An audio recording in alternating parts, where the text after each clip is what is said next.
త్యాగాలకు వెలకడితే మా త్యాగాలకు లేదా విలువపాటను విడుదల చేసిన రాయలసీమ సాగునీటి సాధనా సమితి శ్రీశైలం ప్రాజెక్టు నిర్మాణం కోసం వేలాది ఎకరాల భూమిని త్యాగం చేసిన రైతులకు నేటికి న్యాయం జరగలేదు.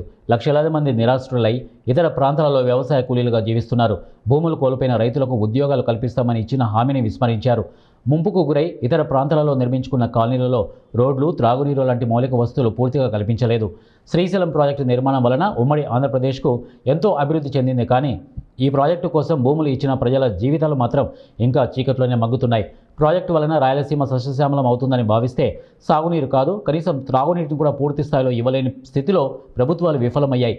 ఈ నేపథ్యంలో ఉమ్మడి కర్నూలు జిల్లా పైడ్యాల మండలంలోని నిర్వాసిత ప్రాంతమైన ప్రాతకోట గ్రామంలో ఆదివారం రాయలసీమ హక్కుల సాధనా సభను రాయలసీమ సాగునీటి సాధనా సమితి నిర్వహించింది. ఈ సభకు నిర్వాసితులు పెద్ద ఎత్తున పాల్గొని సాగు, త్రాగునీటి సమస్యలను, ప్రభుత్వం తెచ్చిన ప్రతి ఇంటికి ఉద్యోగం ఇవ్వాలని, నిర్వాసితులకు హామీ ఇచ్చిన భూములను అందించాలని, నిర్వాసితులకు విద్య, వైద్య, ఉపాధి, సంక్షేమ దిశగా ప్రత్యేక ప్యాకేజీ అమలు చేయాలని నిర్వాసితులు డిమాండ్ చేశారు. గ్రామ పెద్ద అంబటి మోక్షేశ్వర్ రెడ్డి అధ్యక్షతన వహించిన ఈ సభకు ముఖ్య అతిథిగా పాల్గొన్న సమితి అధ్యక్షుడు బొజ్జ దశరథరామరెడ్డి మాట్లాడుతూ, శ్రీశైలం ప్రాజెక్టు కోసం సర్వస్వాన్ని దారపోసిన నిర్వాసితులకు న్యాయం జరిగేది ఎప్పుడని బొజ్జ ప్రభుత్వాన్ని ప్రశ్నించారు. అమరావతిలో రాజధాని కోసం భూములు ఇచ్చిన రైతులకు ప్రత్యేక ప్యాకేజీ, స్థానికులకే ఉద్యోగ అవకాశాలతో పాటు అన్ని అవకాశాలు కల్పిస్తున్న ప్రభుత్వం శ్రీశైలం ప్రాజెక్టు కోసం భూములు త్యాగం చేసిన రైతులను విస్మరిస్తోందని విమర్శించారు. పాలకుల దృష్టి అంతా పోలవరం, అమరావతి మీదనే తప్ప అత్యంత వెనుకబడిన రాయలసీమ ప్రాంత అభివృద్ధి పట్ల చిత్తశుద్ధి చూపడం లేదని ఆగ్రహం వ్యక్తం చేశారు. అన్నిటిని కూడా త్యాగం చేసి బయటికి వెళ్ళిపోయారు. అయితే ఈ ప్రాంతంలో వెళ్ళిపోయిన వాళ్ళకు ఉద్యోగాలు ఇవ్వకపోగా ఈ ప్రాంతానికి ఉన్న హక్కులుగా ఉన్న నీటిని ఇవ్వడం అటుంచి ఎప్పుడో తాతల ముత్తాతల కాలంలో ఉన్న కేసీ కెనాల్ను ధ్వంసం చేసి నీళ్లు రాకుండా చేశారు. అదేవిధంగా ఇక్కడ 60,000 ఎకరాలు పోగొట్టుకోవడమే కాకుండా ఈ ప్రాంతం నుండి సుదూర ప్రాంతాలకు, అది కడప కానీ, అనంతపురం కానీ, చిత్తూరు కానీ, రాయలసీమ ప్రాంతాలకి నీళ్లు ఇవ్వడానికి, లేదా కడప ప్రాంతాలకు నీళ్లు ఇవ్వడానికి, నెల్లూరు జిల్లాకు నీళ్లు ఇవ్వడానికి దాదాపుగా 3 లక్షల నుండి 4 లక్షల ఎకరాల భూమిని తీసుకొని కాలువలు తవ్వారు.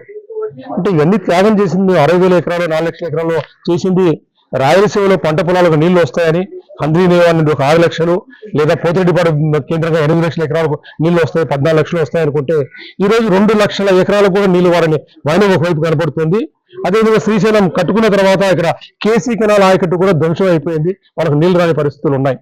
మరి ఈ త్యాగాన్ని గుర్తిస్తూ వీళ్ళకు ఉద్యోగాలు ఇవ్వడము, అదేవిధంగా ఈ ప్రాంతంలో ఉన్న నీటి వ్యవస్థను, హక్కులను కాపాడే దిశగా కార్యక్రమాలు చేపట్టమంటే దేనికి కూడా డబ్బులు లేవంటూ అంతా కూడా అమరావతి, పోలవరం అని మాట్లాడుకుంటున్న నేపథ్యంలో మా త్యాగాలకు ఎందుకు విలువ లేదు, మమ్మల్ని ఎందుకు గుర్తించడం లేదు, సీమ ద్వారానే రాయలసీమలో ఇచ్చిన త్యాగంతోనే సంపద సృష్టిస్తే మీరు ఆ సంపదనంతా తీసుకుని వేరే ప్రాంతాలు పెట్టుకుంటూ మాకెందుకు అన్యాయం చేస్తున్నారు అని ప్రభుత్వాన్ని ప్రశ్నించడం కోసం ఈ శ్రీశైలం కట్టుకుని ఎక్కడైతే మునిగిపోయామో, ఎక్కడైతే నష్టపోయామో ఆ రైతాంగం యొక్క బాధలు తెలుసుకోవడానికి ఒక తొలి ప్రయత్నంగా ఇక్కడ ఒక కార్యక్రమం ఏర్పాటు చేస్తే వక్తలంతా కూడా, వచ్చిన వాళ్ళంతా కూడా వాళ్ళ బాధను, వాళ్ళ ఆవేదనను స్పష్టంగా వ్యక్తపరిచారు. ఈ రోజుకైనా పాలకులు గ్రహించుకొని రాయలసీమ హక్కులను, రాయలసీమ ప్రజల యొక్క త్యాగాన్ని గుర్తించుకొని వాళ్ళకు ప్రథమ ప్రాధాన్యత కార్యక్రమం చేపట్టమని చెప్పి మేము సూచిస్తున్నాం.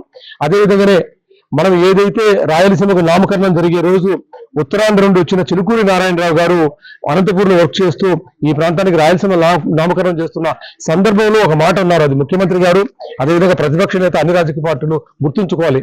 ఆంధ్రాభ్యుదయం అన్నది కేవలం మాటలతో సాగదు, రాయలసీమను కూడా చేత పట్టుకొని అభివృద్ధి చేస్తేనే ఆంధ్రాభ్యుదయం జరిగిందని మేము చెప్పలేదు, ఉత్తరాంధ్ర నుండి వచ్చిన వ్యక్తి చెప్పాడు.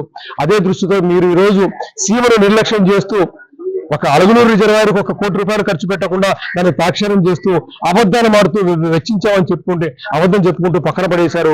గుండేలో రిజర్వాయర్ కానీ, ఇంకొక వేరే కార్యక్రమాలు కానీ దేనికి డబ్బులు కేటాయించకుండా అబద్ధపు మాటలతో రాయలసీమ ఎత్తిపోతల పథకంతో రాయలసీమ సస్యశ్యామలం అవుతుంది, ఒక పార్టీ గోదావరి మరగతులతో సస్యశ్యామలం అవుతుందని చెప్పి ఇంకొక పార్టీ పోటీ పడుతూ, అంటే 2 ఎద్దులు పోరాడుతుంటే లేగదూడలు కాళ్ళదూడల మధ్య నలిగిపోయినట్టుగా రాయలసీమ నలిగిపోతున్న నేపథ్యంలో ప్రభుత్వానికి విజ్ఞప్తి చేస్తున్నాం. రాజకీయ పార్టీలు కూడా విజ్ఞప్తి